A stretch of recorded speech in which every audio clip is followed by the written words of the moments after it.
Hi friends, అందరికీ నమస్కారం. ఎలా ఉన్నారు? బాగున్నారా? వెల్కమ్ టు అవర్ ఛానల్ సంతోష ముదిరాజ్. ఇప్పుడైతే నేను పిండి పడుతున్నా. ఇది 2వ నెంబర్ జల్లి. నా పాత వీడియోని చాలామంది చూసినందుకు ధన్యవాదాలండి.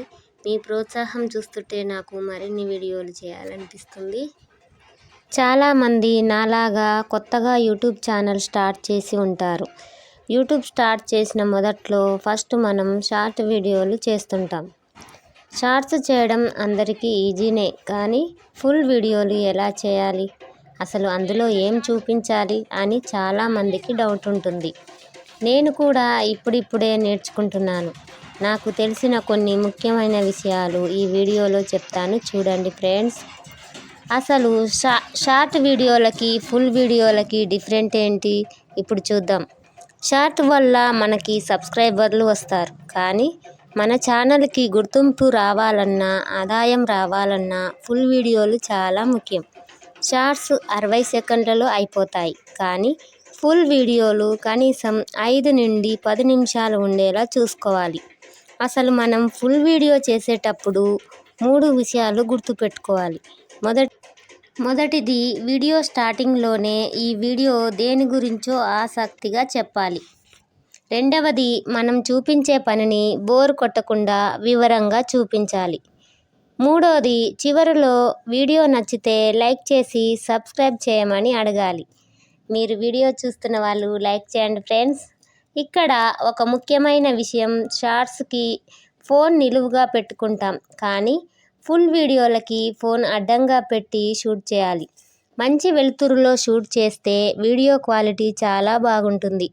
వీడియో ఎలాగో అలాగో షూట్ చేస్తాం, కానీ అక్కడక్కడ అనవసరమైన సీన్లు తీసేయడానికి కైన్ మాస్టర్, విఎన్ యాప్ మరియు క్యాప్కట్ యాప్ లాంటి యాప్లను ఉపయోగించి వాడుకోవచ్చు.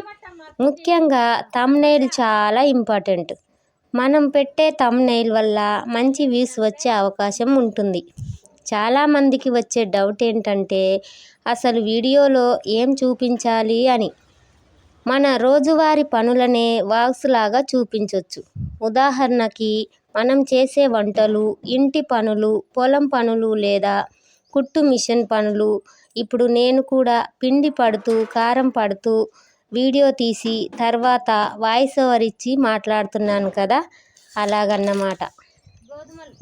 ఇప్పటి వరకు యూట్యూబ్ ఫుల్ వీడియోల గురించి చెప్పాను కదా, ఇప్పుడు మా మిల్లు దగ్గర విశేషాలు చూద్దాం రండి. గోధుమలకి 2 నెంబర్ వేసి పడుతున్నాను జల్లి. ఫస్ట్ నెంబర్ వేస్తే చాలా మెత్తగా వస్తుంది, లోడ్ పడి మిల్లు ఖరాబ్ అవుతుంది. కాబట్టి అక్కడ నేను తాటి మట్ట అంటే తాటి కమ్మలకు ఉంటుంది కదా, ఆ కర్రని నేను కారం తీయడానికి ఉపయోగిస్తున్నాను. ఎందుకంటే ఏ గరిటె పెట్టినా అందులో పడి ఇరిగిపోతున్నాయి చాలా. అందుకే నేను తాటి కర్రను ఉపయోగించి కారంని పడుతున్నాను. చూడండి, కుందెన్లో ఉన్న కారాన్ని బయటికి తీసి మళ్ళీ మిగతా ఉన్న మిరపకాయల్ని అందులో పోస్తాను. మా మిల్లు కుందెన టైపు ఉంటుంది. అక్కడ ఉండి కూర్చొని పట్టడానికి రిస్క్ లేకుండా అదే కలుపుకుంటుంది. లోపల కుందెన టైప్ ఉంటుంది కాబట్టి లోపల ఉన్న కారంని బయటికి తీసి మిగతా మిరపకాయలు పోస్తున్నాను. అది జల్లి పడుతూనే ఉంటుంది మెత్తగా అయిన కారాన్ని. అది దనిగేలోపు ఈ బరదని మళ్ళీ అందులో పోస్తాను. అలా నేను కారం పడతాను ఫ్రెండ్స్. మళ్ళీ మిల్లు దగ్గరకు వచ్చి పిండి చూస్తున్నాను. కారం దగ్గర కాసేపు లేకున్నా అది పడుతుంది, కానీ పిండి మిల్లు దగ్గర లేకపోతే ఎప్పుడు లోడ్ పడుతుంది కాబట్టి దగ్గర ఉంటే మిల్లు సేఫ్గా ఉంటుంది. లేకపోతే కొన్ని గింజలు పోయినా ఖరాబ్ అవుతుంది పిండి మిల్లు. ఇది మా కారం మిల్లు.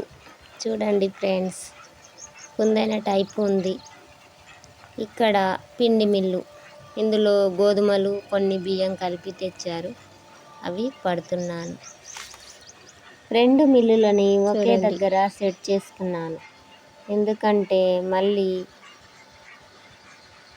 పిండి మిల్లు దగ్గర లేకపోతే మిల్లు లోడు పడి ఖరాబ్ అవుతుంది.